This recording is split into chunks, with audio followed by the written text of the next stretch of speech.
Hello! On se retrouve aujourd'hui dans ma cuisine, donc tu sais ce que ça veut dire.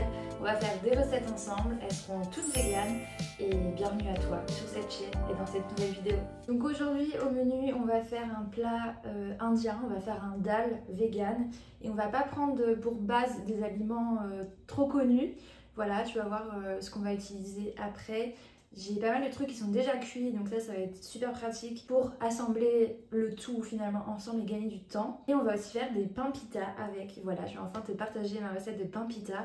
Ça fait un petit moment que j'en ai pas fait, là le froid est revenu sur Paris et vraiment ça va être un plat très réconfortant, très chaud et avec le pain pita ça va être juste parfait avec, ça va trop bien aller ensemble. Donc je vais te faire découvrir ça et par la suite tu verras le reste des recettes que je te prépare. Pour le dal, on va évidemment avoir besoin de lentilles corail. Je vais faire revenir un peu d'oignon avec de l'ail dans de l'huile d'olive en amont. Et ensuite, petite touche d'originalité, je vais mettre des haricots blancs dans le dal. Voilà, je sais que beaucoup de gens utilisent des pois chiches ou d'autres légumineuses, mais aujourd'hui ça va être des haricots blancs. Ça peut vraiment être très chouette. On va aussi avoir besoin de carottes qui sont déjà cuites. Je les ai fait avec des brocolis, comme tu peux le voir. Donc voilà, on va réutiliser tout ça. J'ai aussi pensé au tempeh, mais je pense que vu que je vais faire des pains pita, je pense pas que j'en aurai besoin. Mais c'est vrai que ça peut être cool aussi avec, ça peut changer un peu du tofu fumé ou d'autres sources de protéines. Mais c'est vrai qu'entre les lentilles corail, les haricots blancs et le pain pita, je pense qu'on sera bon en termes de protéines. Et en termes de condiments, je les avais pas sortis, mais en effet, je vais mettre de la pâte de curry rouge, vraiment, c'est ce qu'il y a de meilleur dans les dalles. Je vais enfin tester le lait de coco Koro que je t'ai montré dans le unboxing disponible sur Instagram. Et on va aussi mettre du concentré de tomate avec les épices. Et en épices, généralement, j'utilise du curcuma, du cumin, du gingembre. Le gingembre, je vais le prendre frais d'ailleurs, qui est au congélateur.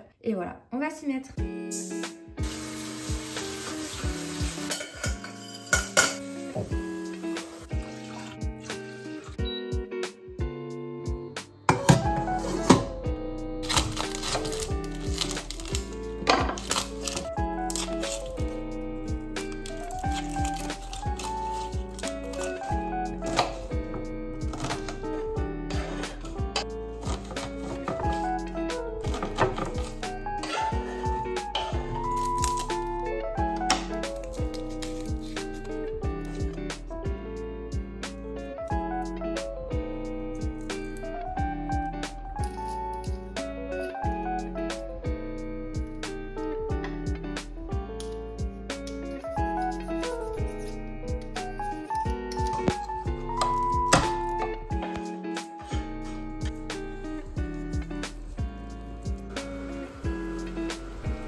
Donc là ça va être le moment de mettre le concentré de tomate après avoir mis les épices. Je crois que normalement c'est pas trop dans ce sens là, mais tant pis.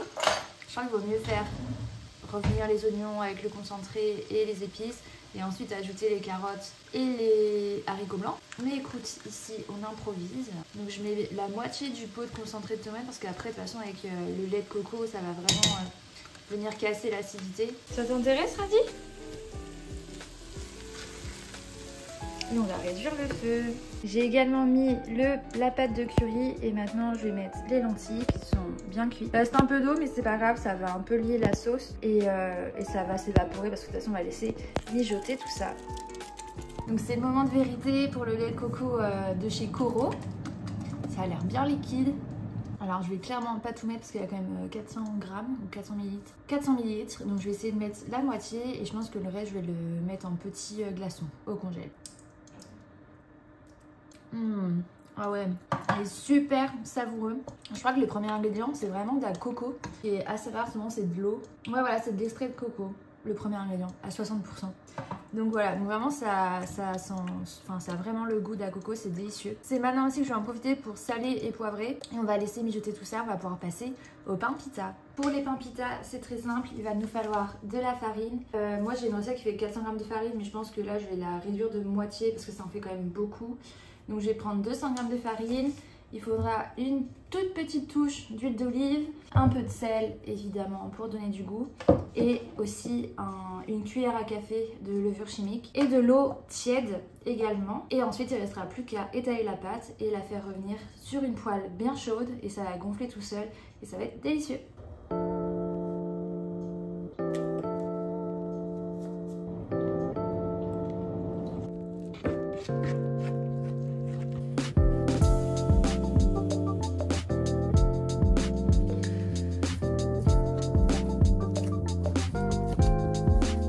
Voilà, donc on doit vraiment aboutir à une pâte assez souple sous la main. On peut facilement enfoncer nos doigts dedans mais sans que ça colle. Là, elle est vraiment parfaite. J'ai dû rajouter un petit peu d'eau par rapport à ce que j'avais comme quantité à la base. Donc voilà, il faut vraiment ajuster hein, selon votre farine, selon la quantité d'eau que vous mettez, etc.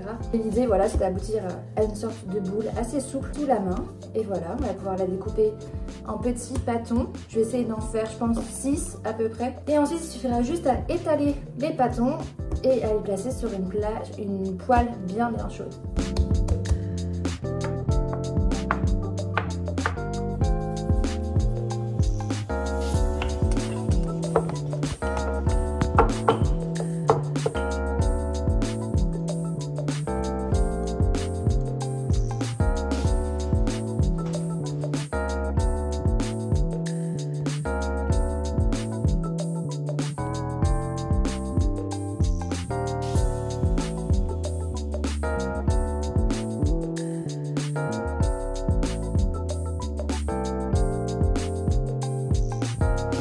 Maintenant, on va goûter ensemble, évidemment. Je pense qu'avec de la coriandre, ça aurait été mais encore plus joli et plus satisfaisant. J'aurais mis un peu de verre, quoi, mais c'est déjà très bien comme ça. L'équilibre du dalle est parfait. Il est pimenté comme je l'aime. Voilà, forcément, au bout d'un moment, on connaît un peu les doses qui nous vont. Non, vraiment, c'est succulent. Après, les lentilles sont très cuites et l'haricot était aussi pas mal cuit. Donc, c'est vrai que ça fait un peu bouilli. Mais c'est délicieux comme ça. Enfin, moi, c'est comme ça que je les aime. Trop bon. Ça fait trop plaisir. Avec les petites noix de cajou, là, pour le croquant. C'est parfait. Voilà. J'espère que tu vas essayer parce que c'est délicieux. Et pour la recette secrète de cette vidéo, on va partir sur des sablés. Donc normalement c'est une recette que je fais plutôt dans l'automne ou même à Noël parce qu'on va utiliser les 4 épices. Mais franchement, c'est aussi super bon à toute saison. Il suffit de mettre un peu moins de 4 épices pour qu'on sente moins la cannelle, etc. Mais moi vraiment j'adore la cannelle, donc en fait j'ai pas envie de m'en priver tout le reste de l'année. Donc on va faire ça, c'est super simple et je suis trop contente de savoir les faire vegan maintenant. En tout cas c'est pas moi qui ai inventé la recette.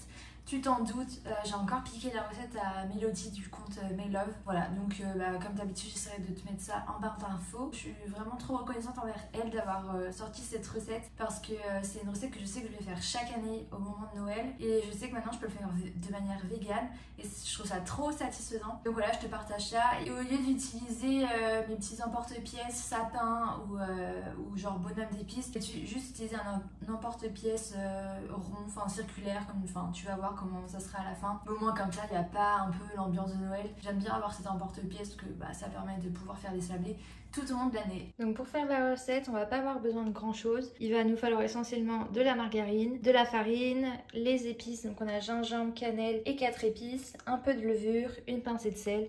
Et le tour est joué. Donc on commence par mélanger la margarine et évidemment la cassonade que j'ai oublié de sortir. Ça sera quand même bien meilleur et plus simple avec du sucre. Il faut 80 g de margarine à laquelle on va mélanger 45 g de cassonade. Donc voilà à quoi ça doit ressembler à l'issue de cette opération. Et maintenant on va venir assécher la margarine avec 125 g de farine. C'est également le moment d'ajouter les 3 g de levure. Une cuillère à café de cannelle, une demi-cuillère à café de gingembre, pareil pour les 4 épices, et une pincée de sel. Et maintenant, il n'y a plus qu'à mélanger jusqu'à ce que la pâte se décolle bien du bol. Donc à la fin, on doit se retrouver vraiment avec une boule comme ceci qui se détache très bien du bol. Et pour étaler, le plus simple, c'est de prendre 2 feuilles de papier sulfurisé ou de papier cuisson. On va venir mettre la pâte entre les 2 feuilles et ça sera le meilleur moyen pour l'étaler et ensuite faire nos petits sablés.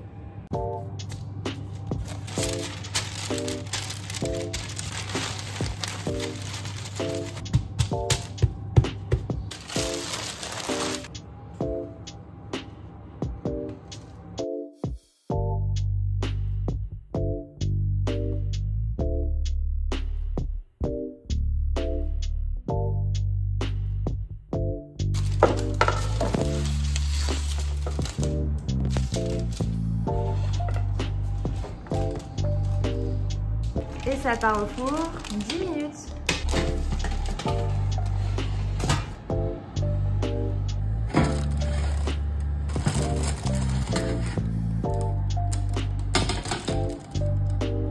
Et voilà, je me retrouve avec 2 fournées et à peu près 24 petits sablés, donc c'est trop bien. Je suis trop contente, ils sont super bons. Et vraiment, il faut absolument les laisser refroidir tranquillement sur la plaque avant de les bouger. Et on se retrouve pour la dernière recette de cette vidéo et ça sera une recette au tofu traditionnel.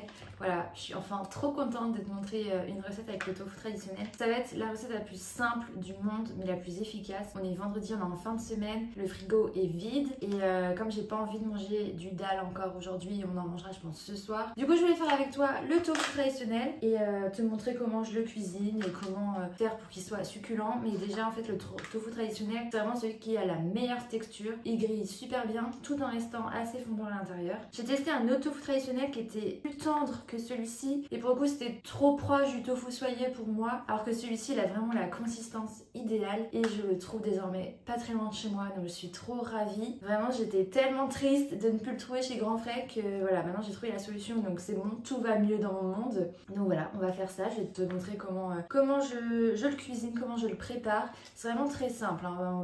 On va aller droit au but aujourd'hui et voilà, ça sera parfait. Et en plus on a une invitée avec nous, c'est super. Toi aussi tu veux du tofu? Faut savoir que mon chat mange du houmous et tous les trucs un peu genre aux légumineuses, des trucs de bobo. Voilà, donc c'est super. Ce qu'il faut savoir aussi avec le tofu traditionnel, c'est qu'il se conserve assez peu de temps.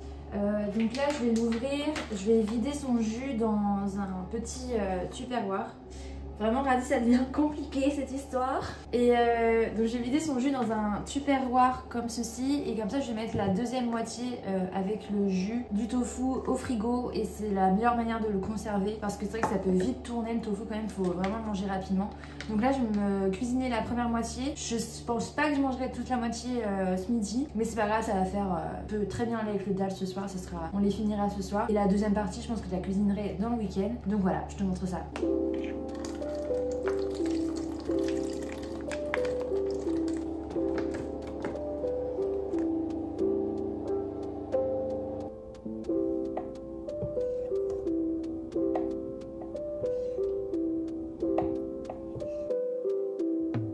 Cuire le tofu, rien de mieux que l'huile de sésame grillée. Et avec le tofu, je vais faire très simple aujourd'hui. On va aller du côté de Picard cette fois-ci. Et je vais me faire cette poêlée à la campagnarde qui est vraiment trop bonne. Elle est végane parce que tout est cuit à l'huile de tournesol. Et en fait elle a des pommes de terre, donc ça me sert vraiment de base pour les féculents. Et ensuite c'est des pois gourmands, des haricots verts, des oignons. Et du coup bah ça me sert de légumes. Et le tofu ça va être ma protéine du repas.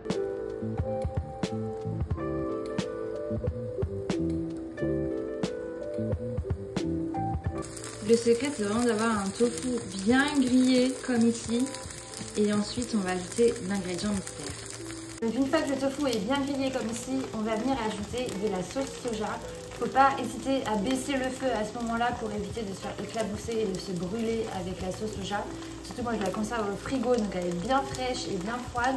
Donc le choc thermique est un peu violent.